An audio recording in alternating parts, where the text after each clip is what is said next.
Hey everyone, Julian here. Today I'm going to be showing you how to use filter modulation and modulation in general a little bit more efficiently and a little bit more professionally in any synth, but I'm going to be using Serum for this tutorial because I'm sure a lot of you are also using Serum.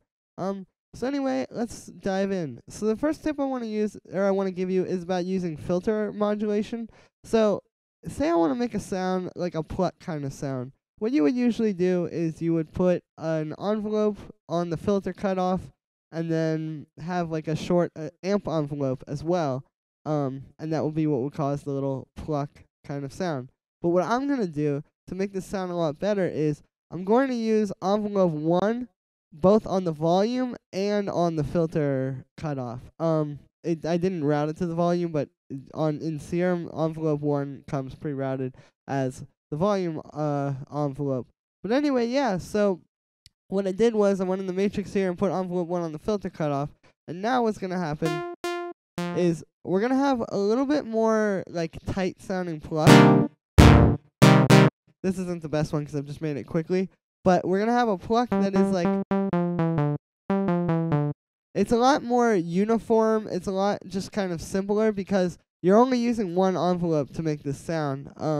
And so, yeah, that's definitely like a very good tip. Another one I want to give you is actually about using multiple layers. So let's say I'll make like some future bass chords. Let's say I'm going to put LFO1 on the level of this oscillator A, and I'll just set it to trigger mode and eighth notes. And let me just write in like 2 chords really quick. Okay, I'll do a G actually, let's make it G minor, and then I'll put in an F major. So what I'm going to do now is I'm going to make a second layer, which will be the bass. So I'm just going to cut out those top notes. And if you notice, I just copied down the same exact patch for the bass. That's fine. We can change the patch a little bit in Serum. So like, for example, let's use a square wave for the bass. It'll be very, very rich sounding.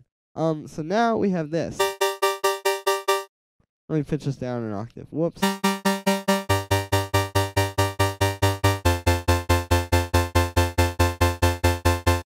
So if you listen, the modulation of the level or of the volume in both of those is very uniform. It's like what I was saying about using one envelope for the filter and for the volume. It's a similar thing here. If you use one LFO to modulate all of these essentially, because it's the same shape on each of these and they're doing the same speed, you're going to have a lot tighter sound. Whereas if I take like the LFO on the chords, for example, and move it over to like this, and we'll just keep it at the same speed.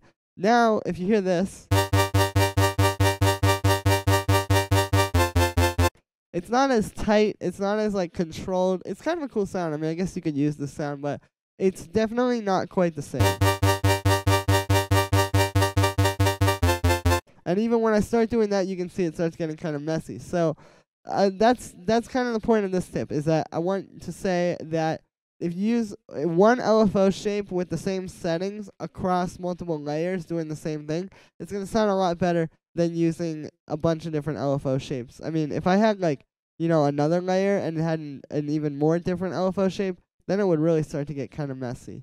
So the last tip I want to show you is a little bit of a simple one, and it might be a little bit obvious to some of you, but to some people it's not, myself included. When I first started, I didn't really understand this one. So I'm going to do another sort of like plucky kind of sound again. I've just put on a low-pass filter, and I have this just on the default saw wave. I'm going to go into the matrix here, put envelope 1 on the filter cutoff, and what this is going to be is about doing like those kind of like tighter sort of synth lead sounds where it has an envelope on it, but it's not like too long, like it's not like a pad sound or something. So what I'm going to do is I'm going to use a little bit of attack and a little bit of no sustain, a little bit of decay, and I'm going to start turning up the release a little bit. And you can hear by doing this and keeping it really controlled and tight like this, we can get this really nice sound. It's very similar to like the Don Diablo like tunnel vision kind of sound. And yeah, this is what really is the main point of this. This is all about like keeping your envelope really tight and controlled. Too often I find people, or I see people doing like this, like maybe giving it too much decay or giving it too much attack, and then wondering why it's not tight and snappy. You just need to think more about shaping your sound and more about like the sound you want to ultimately achieve. So yeah, that's gonna be it for today, guys. I just want to show you some tips about how to use modulation a little bit more efficiently when making synth patches and otherwise. Let me know what you think in this video in the description. Make sure to like this video, subscribe, share the video if it really touched you, and I will see you guys again tomorrow for another tutorial.